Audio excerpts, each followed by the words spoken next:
should one day travel to the French town of Montfort-l'Amaury, not far from Paris, you would see this charming home. The house, with its tiny garden, still stands just the way its owner left it many years ago. Had you known the master of the house, you would have discovered that he loved children and animals as much as he loved music, which is saying a lot, because the owner of this little house on the hill happened to be Maurice Ravel, one of France's greatest composers. Children and animals and music were very important parts of Ravel's world. To learn more about that world, we must go back to March 7th, 1875, the year that Alexander Graham Bell invented the telephone. It was on this date that Maurice Ravel was born in the sleepy little village of Cibourg, just a few miles from the border which separates France from Spain. Maurice's father was a Swiss mining engineer and amateur musician, whose mechanical hobbies one day led him to invent a gasoline-driven machine on wheels, a forerunner of the early automobile. Maurice's mother belonged to the Basques, that proud race of people which long ago settled near the French-Spanish border. The backgrounds of both his parents, the father's cool admiration for mechanics and design, the mother's love for all things Spanish, were to one day leave their indelible marks on Maurice Ravel, the man and the musician. While Maurice was still very young, the Ravel family moved to Paris. Here, in a small and crowded apartment, the growing youngster would listen by the hour to his mother's many songs and stories of Spain, and dream of the day when he might see this land of enchantment for himself. When he was 7, Maurice began taking piano lessons. But despite his father's unfading encouragement and his mother's agreement to pay him for every hour he spent at the keyboard, young Maurice Ravel was inclined to be a rather lazy piano student. Several years later, however, he began taking lessons in harmony, which thoroughly fascinated him. He found that the development of keys and chords and the mechanics of music were as interesting as putting together the various toys his father would buy for him. During the next several years, Maurice's musical progress was so rapid that when he was 14, his parents entered him in the Paris Conservatory, the great French music school. Here, he hoped one day to become a concert pianist. But his old, lazy habits with the piano soon caught up with him. Almost every day, he would find himself losing interest in his scales and exercises, because he preferred making up original melodies of his own.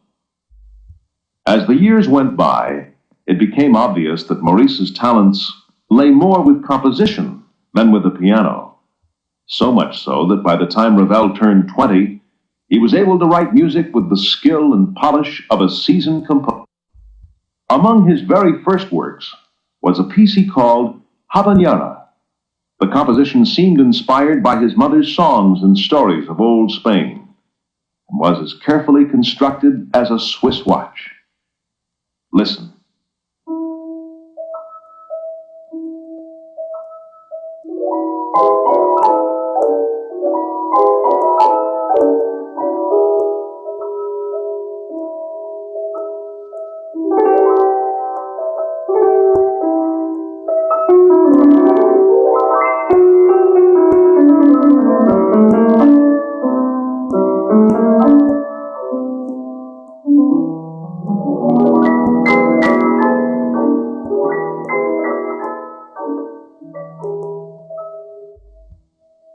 In the early 1900s, a Paris music firm began publishing Ravel's compositions as his fame began to spread beyond the walls of the conservatory.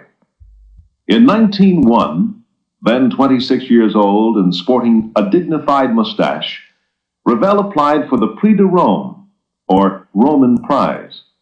This was the conservatory's highest honor. The winner was awarded 3 expense-paid years of study in Italy. When Ravel's contest piece was examined, however, the judges refused to give him the prize.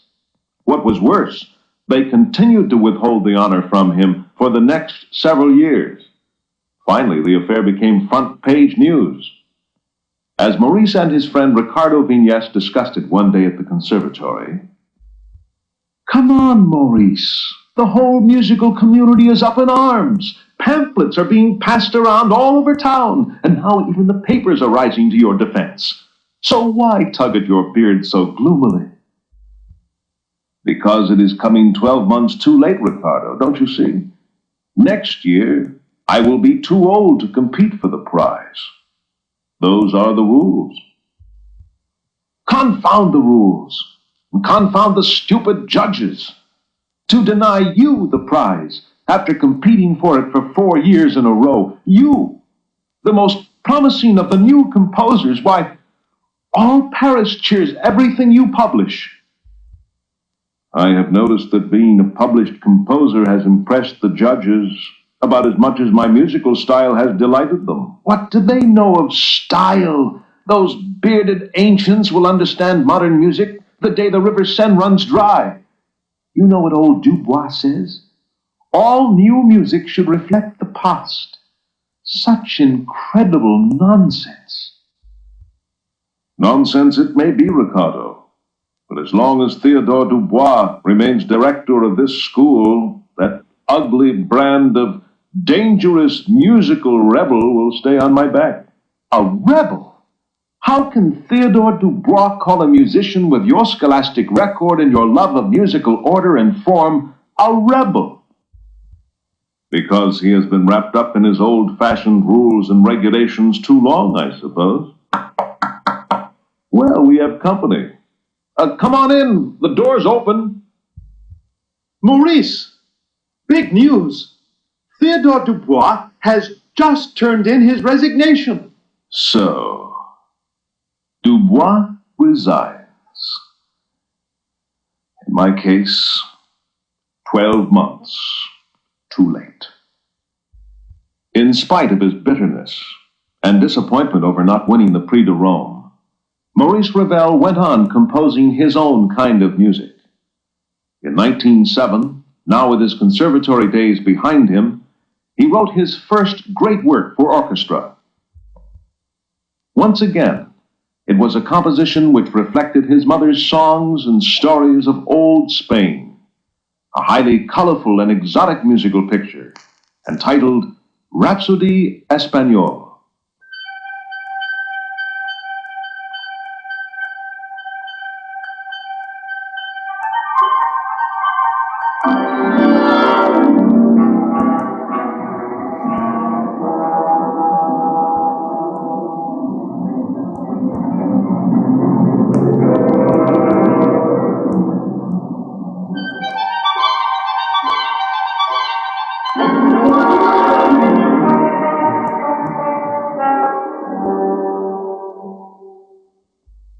Despite the great success of Rhapsodie Espagnole, Ravel soon discovered another problem standing in his way, in the person of Claude Debussy, his friend and fellow composer.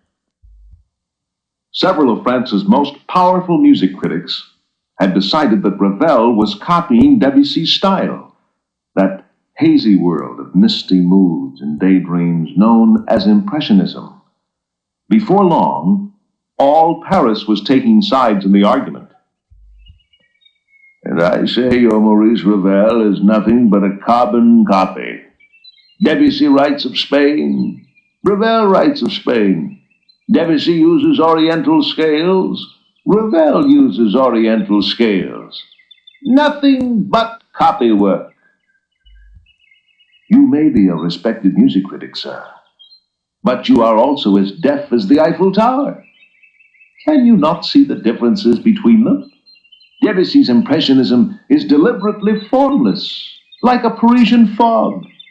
Ravel's music, on the other hand, is as sharp and clear as sunlight in a July sky.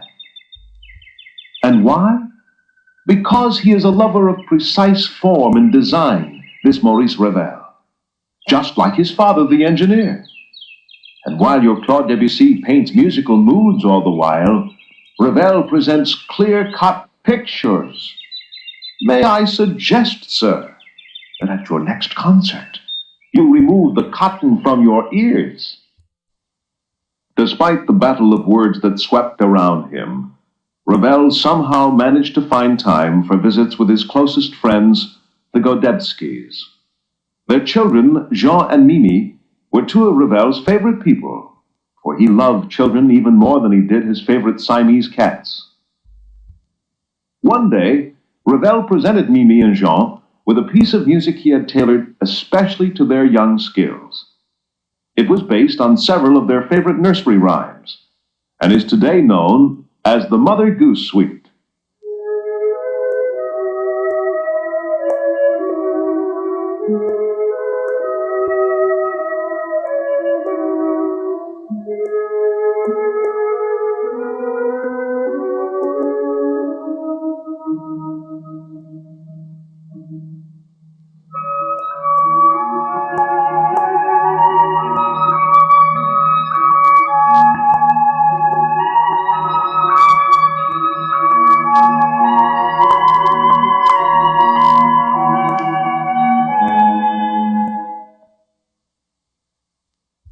The following year, Ravel was challenged to compose music for a totally different audience.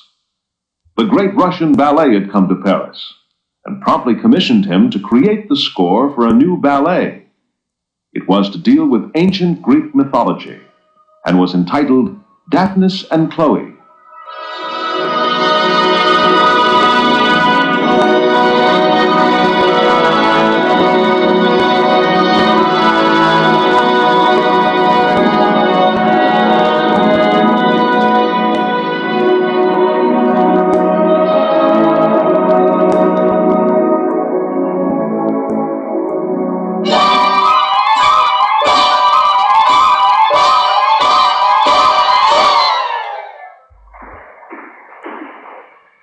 The gentle world Maurice Ravel knew exploded on June 28, 1914, the day that signaled the beginning of the First World War.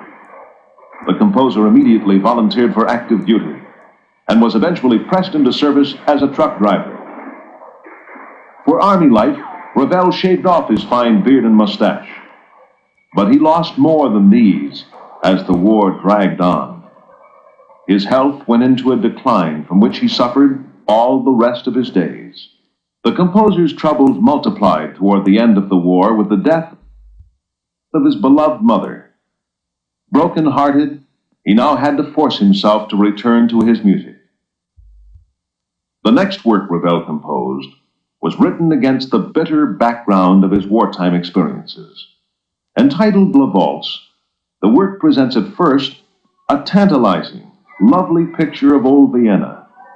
But as the waltz rolls on, it becomes angry and distorted, reflecting both the nightmare of war and Ravel's private agony.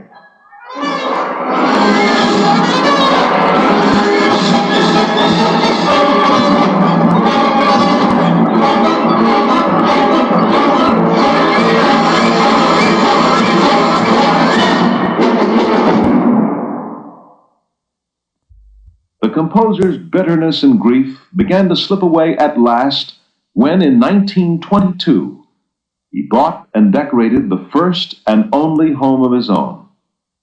Christened La Belvedere, the dwelling soon became Ravel's pride and joy. By now, Maurice Ravel and his music were becoming popular all over the world. In the mid-1920s, he toured Europe, and in 1928, the United States, when he finally left America's shores again for his native France. The composer was a very rich man. Later that same year, back in Paris, Ravel began a piece of music that was to make him forever famous. Using a single Spanish-like melody, an insistent drum beat, and the most careful of orchestral design, he wove one of musical history's truly astounding magic carpets. Like much of his music, this piece uses dance rhythms. Beginning with a whisper, the work gradually develops into a hurricane of sound. Entitled Bolero, it took the world by storm and made Maurice Ravel popular, wealthy, and famous beyond his wildest dreams.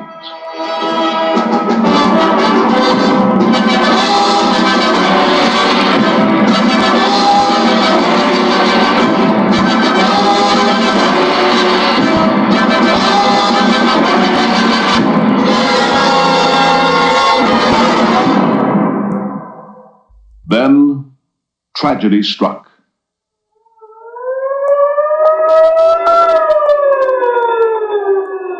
On his way home from a late concert, Ravel received a serious head injury when his cab was struck by another car.